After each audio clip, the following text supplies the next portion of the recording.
Mention the Duke of Marlborough and everyone thinks of the Battle of Blenheim. Well, it's not surprising really, seeing as he built a palace and named it after his victory. But what if I told you that Blenheim was just the first of 4 major victories that he achieved over the French? And also that whilst it was his most famous battle, there was another which probably ranks as his greatest success. At the Battle of Ramillies in modern-day Belgium, he delivered a crushing defeat on the French, inflicting a casualty rate of over 30%, whilst losing only 5% of his own army. Just like Blenheim, he successfully commanded a coalition army in battle, and once again proved himself the master of battlefield deception. But unlike at Blenheim, he achieved this victory without the support of Prince Eugene and his Austrian army. This is a follow-on from my episode about Blenheim, so settle in as we go back in time to 1706 and I tell you the story of the Battle of Ramillies. Marlborough's victory at Blenheim in 1704 had saved the Austrian capital, Vienna, from conquest by King Louis XIV of France, and had also knocked his German ally, Bavaria, out of the war. Now, if you want to know more about how the war started and who it involved, you might want to check out my episode all about the Duke of Marlborough. There's a link in the description. Blenheim did not end the war, and the campaign in the following year, 1705, proved deeply frustrating for the English Duke. Marlborough's plan was to complete the work of Blenheim through an invasion of France via the Moselle Valley. But once again, his Dutch allies proved cautious. They refused to see their border stripped of troops for another gamble in Germany.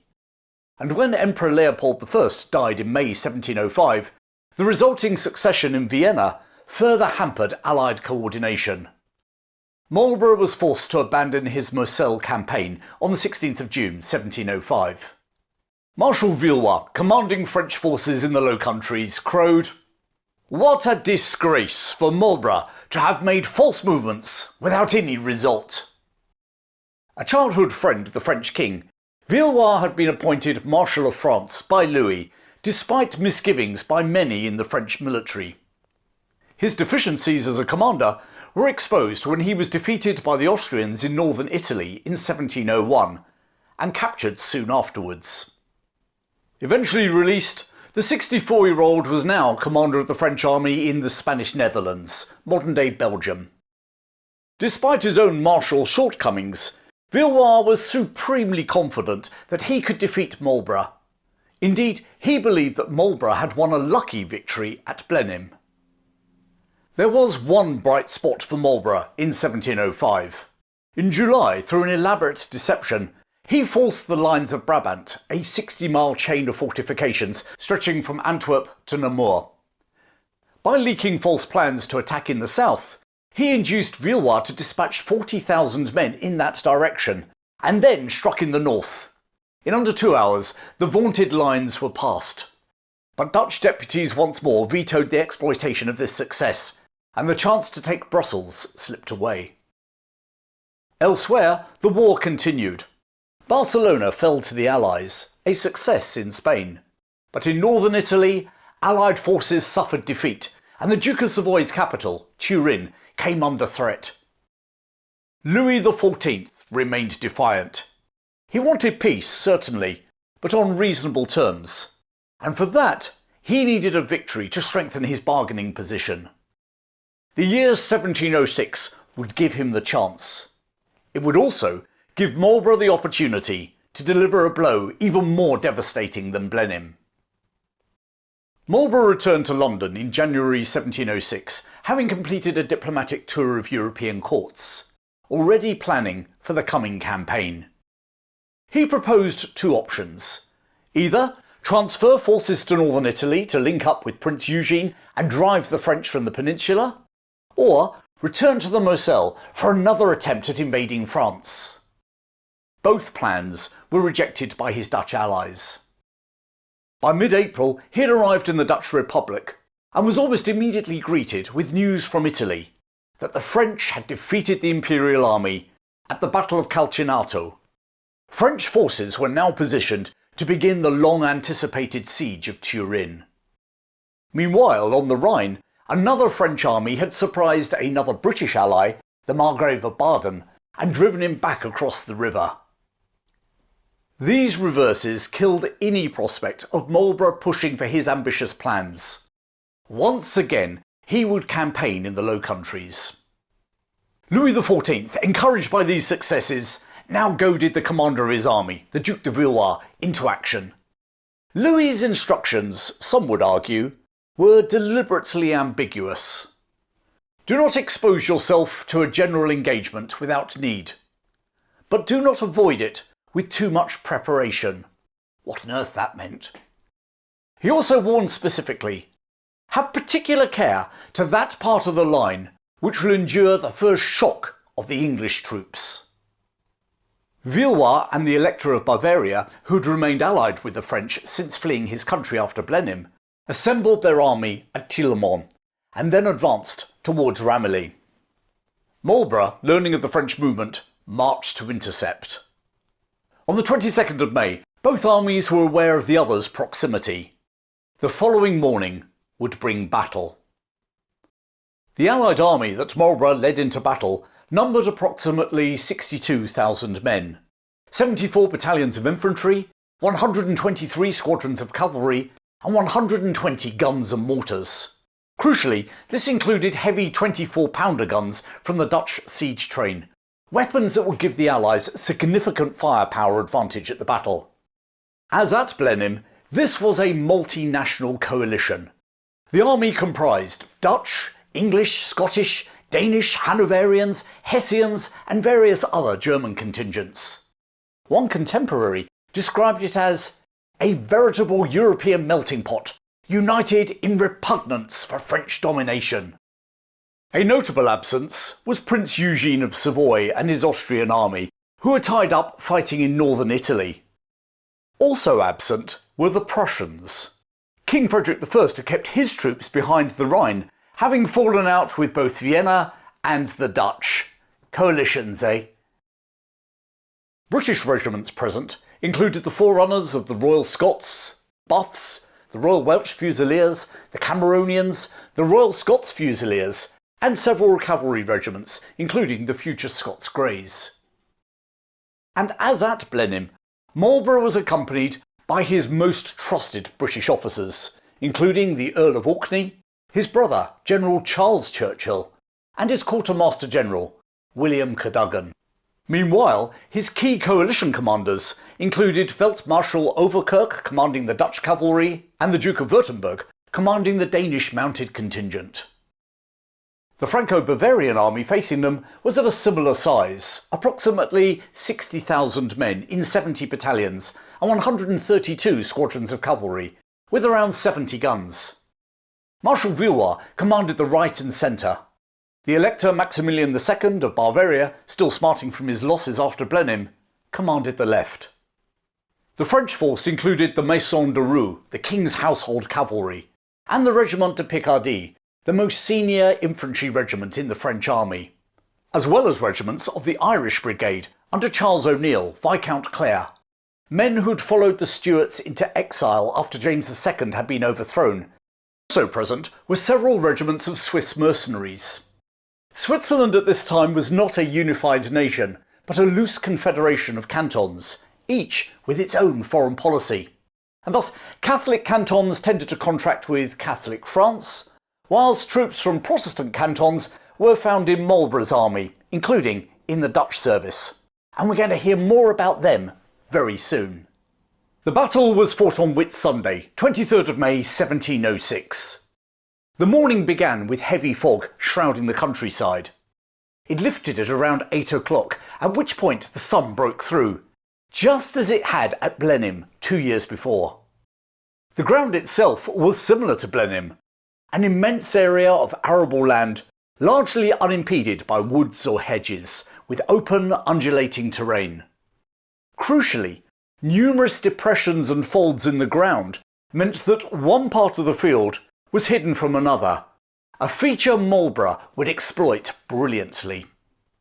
The French position ran roughly north to south for about 4 miles.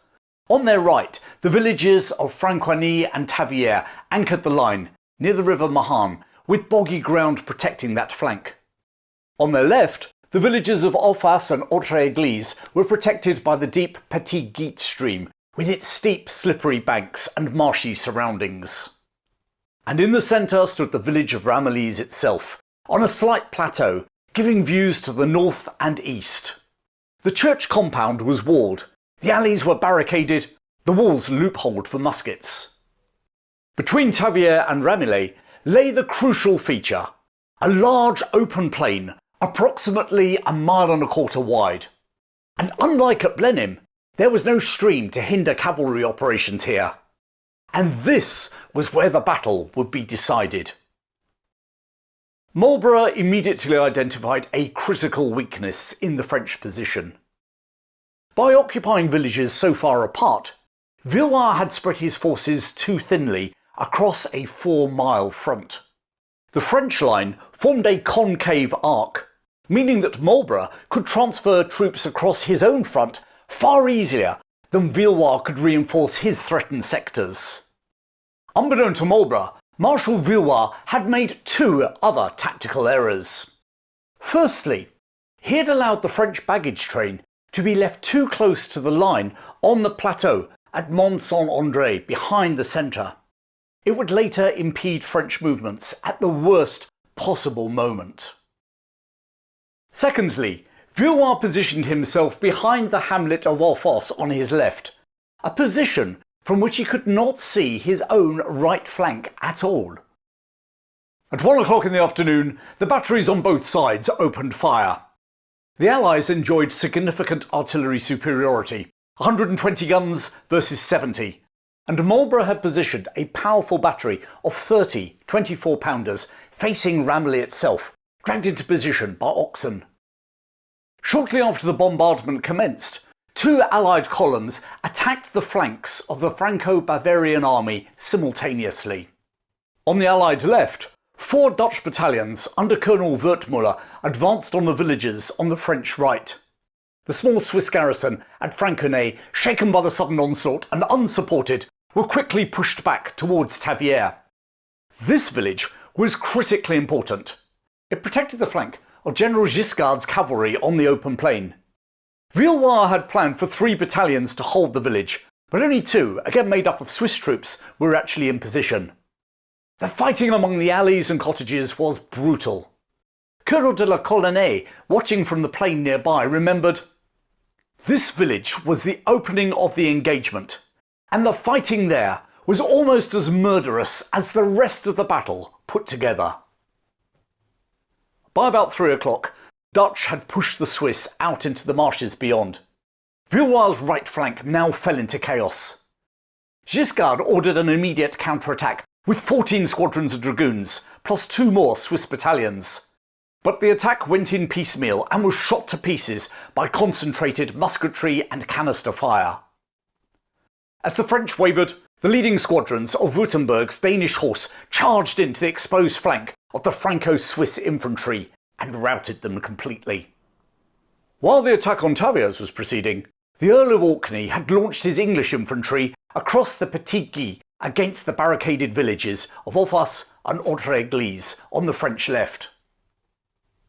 This was the attack Louis XIV had warned Villeroy against, and Villeroy now began transferring battalions from his centre to reinforce the left, exactly as Marlborough had intended. The English struggled through the boggy ground and the marshy stream, and then pushed up the slope towards the cottages and barricades. Orkney later described it. "I think I never had more shot about my ears. I endeavoured to possess myself of a village, which the French brought down a good part of their line to take possession of." Nevertheless, the vigour of his assault was such that the English threatened to break through onto the plateau behind. But then, suddenly, Marlborough now called off the attack. What was he thinking? Well, he'd concluded that with no room for cavalry support on the flank, the battle could not be won on the Allied right. The attack had served its purpose. Villeroy had given personal attention to that wing and had weakened his centre and right. Now it was time for the decisive engagement. A massive cavalry melee involving approximately 25,000 horsemen on each side. Overkirk led the Dutch cavalry forward onto the plain between Tavier and Ramillies. The advance was so impressive that General Overkirk remarked that it appeared more like a parade than an attack. The Maison de Roue, the elite French household cavalry, made repeated charges against the Dutch. The fighting was intense, swaying back and forth across the plain. Meanwhile, screened by the rolling terrain, Marlborough executed his masterstroke. He transferred cavalry from behind Orkney's position on the right to reinforce the left, without Villeroy seeing a thing. While waiting for his reinforcements to arrive, Marlborough flung himself into the melee, rallying confused Dutch cavalry. His personal involvement nearly proved fatal. French horsemen recognised the Duke from his scarlet uniform and the light blue sash of the Order of the Garter, and came surging towards his party. Marlborough's horse stumbled and threw him. Orkney later wrote simply, "My Lord Marlborough was rid over." As Marlborough found his feet, surrounded by the charging enemy, Samuel Constant de Rebecque, a Swiss officer serving in the Dutch army, came to his rescue. Born in Lucerne, de Rebecque had studied Calvinist theology before joining the Dutch States Army in 1699. He helped Marlborough to his feet. Captain Richard Molesworth then galloped up, dismounted, and gave the Duke his own horse. Molesworth had only been appointed Marlborough's aide-de-camp the previous day, eve of the battle. It was quite an introduction to the role. Meanwhile, Major General Murray's Swiss battalions threw back the pursuing French troopers. But the danger was not over for Marlborough. After a brief pause, his equerry, Colonel Bringfield, led up another of the Duke's spare horses. Whilst helping him to mount, a cannonball struck Bringfield, shearing off his head. One account states that the ball actually flew between Marlborough's legs before hitting the unfortunate colonel, whose torso fell at the Duke's feet. By 4:30, the arrival of squadrons transferred from the Allied right began to tip the balance. Tired and suffering mounting casualties, the numerical inferiority of Giscard's cavalry finally told. A fatal gap now opened on the right of the French line. The Duke of Württemberg's Danish cavalry swept forward through this breach, sweeping forwards virtually without resistance. 21 Danish squadrons reformed behind the French, facing north across the plateau of Mont-Saint-Landry towards the exposed flank of Villeroi's entire army. Now, far too late, Villeroy tried to redeploy his 50 unused squadrons from behind Offas. A desperate attempt to form a new line floundered among the baggage and tents of the French camp that he had carelessly left there earlier. Marlborough ordered his cavalry forward against the now heavily outnumbered French and Bavarian horsemen. Giscard's squadrons without proper infantry support could no longer resist. They broke and fled in complete disorder. In Ramillies itself, the Allied infantry, now reinforced by English troops brought down from the north, finally broke through. The Duke of Argyll, later known as Red John of the Battles, led his brigade towards the church in the village centre. Approaching the walled courtyard, the grenadiers reeled back under French fire. 18-year-old ensign James Gardiner drove the colours into the ground and turned to rally his men when he was struck in the mouth by a musket ball. The ball somehow passed through his mouth and neck without striking his teeth, bone, or a single artery. He was dragged to safety and propped up against the churchyard wall, left for dead. The regiment de Picardy stood their ground, but were eventually overwhelmed. So too was Charles O'Brien, Viscount Clare, leading his Irish regiment, and he himself was mortally wounded. He died 3 days later in Brussels. The Marquis de Maffei attempted one last stand with his Bavarian and Cologne guards. Noticing horsemen approaching from the south, he rode towards them to give them instructions, only to find they were his enemy and he was surrounded and called upon to surrender. The roads north and west were now choked with fugitives. The Allied cavalry pursued relentlessly. Marlborough himself rode with the pursuit for 12 miles until darkness. Having been in the saddle for nearly 28 hours, the Duke finally called a halt near Meldert, some 12 miles from the battlefield. He and the Dutch field deputy, Sico van Gosselinger, shared the Duke's cloak to sleep on the ground that night. By then, over 6,000 French prisoners had been taken. French and Bavarian losses were catastrophic. The total cannot be calculated precisely, so complete was the collapse. Estimates vary, but most historians agree on approximately 12 to 15,000 killed and wounded, and a further 6 to 10,000 captured. The French also lost 52 artillery pieces and their entire engineer pontoon train. Out of 800 men in Clare's Irish regiment alone, 38 officers and 326 soldiers fell. In comparison, Allied casualties were remarkably light, approximately 1,066 killed, 2,566 wounded, a total of around 3,600 men, although Marlborough later wrote that his losses were not above 2,500 men, though this might have just referred to those killed only. Either way, his casualties numbered less than 5% of his army, whereas Villeroy had lost nearly a third of his. With Villeroi'sArmy shattered, town after town in the Spanish Netherlands surrendered. Brussels, the capital of the Spanish Netherlands, opened its gates on the 28th of May. Ghent, Antwerp and Ostend followed suit within the month. By the end of the summer, Marlborough had taken most of the Spanish Netherlands, west of the River Meuse and north of the River Sambre. Villeroy was recalled and wrote despairingly, "I cannot foresee a happy day in my life, save only that of my death." Louis XIV was more forgiving to his old friend. "At our age, Marshal, we must no longer expect good fortune." Villeroy, however, was never given another command in the field and died in 1730, aged 86. Captain Richard Molesworth, whose quick thinking had provided the Duke with a fresh horse, went on to a distinguished military career.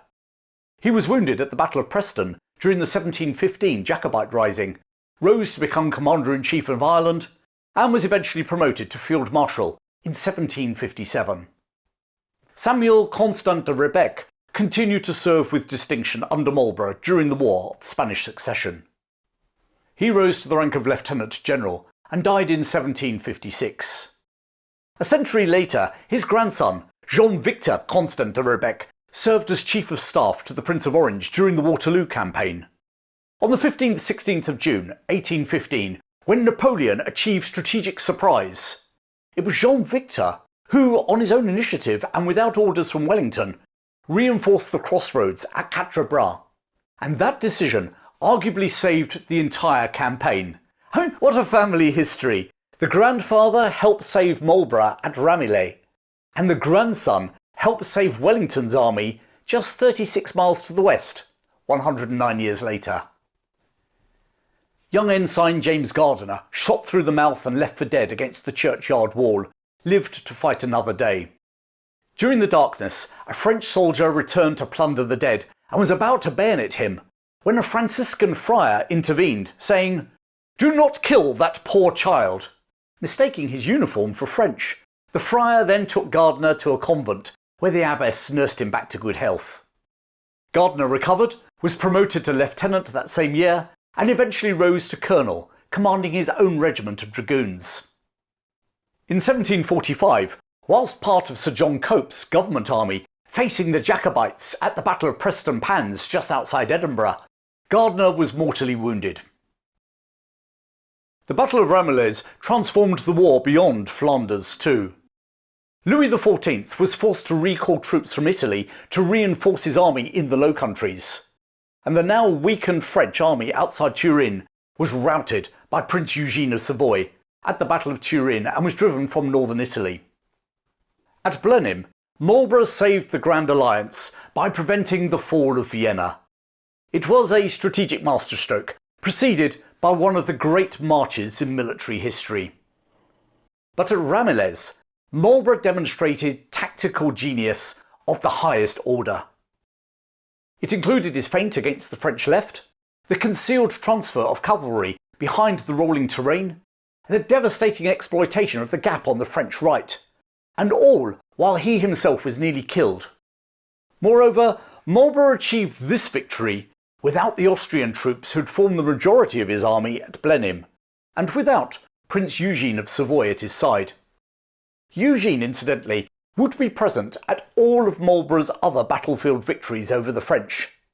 But at Ramillies, the Duke stood alone. At Blenheim, the battle had lasted 7 or 8 hours and cost nearly 12,000 Allied casualties. At Ramillies, it was over in under 4 hours, with fewer than 4,000 losses. The pursuit after Ramillies was more complete, the territorial gains more immediate and extensive. Blenheim might have saved the alliance, but Ramillies broke French power in the Low Countries for the remainder of the war. Both were the work of a military genius at the height of his powers. But if Blenheim was Marlborough's most famous victory, Ramillies may well have been his greatest. Despite the Allied victory at Ramillies, the war would continue, and Marlborough was to notch up 2 more notable victories over the French, one of which was so bloody that it led to him losing his command. And I'll tell you about those in forthcoming episodes, so please subscribe so you don't miss them. Thanks to those of you who have financially supported my channel, including Michael Totaro, Anne Catherine and Ed Hoddap. And if you'd like to do likewise, then hit the membership or thanks icons below, or the links in the description. Thanks for joining me today. Keep well, and I look forward to sharing more stories from British history with you very soon.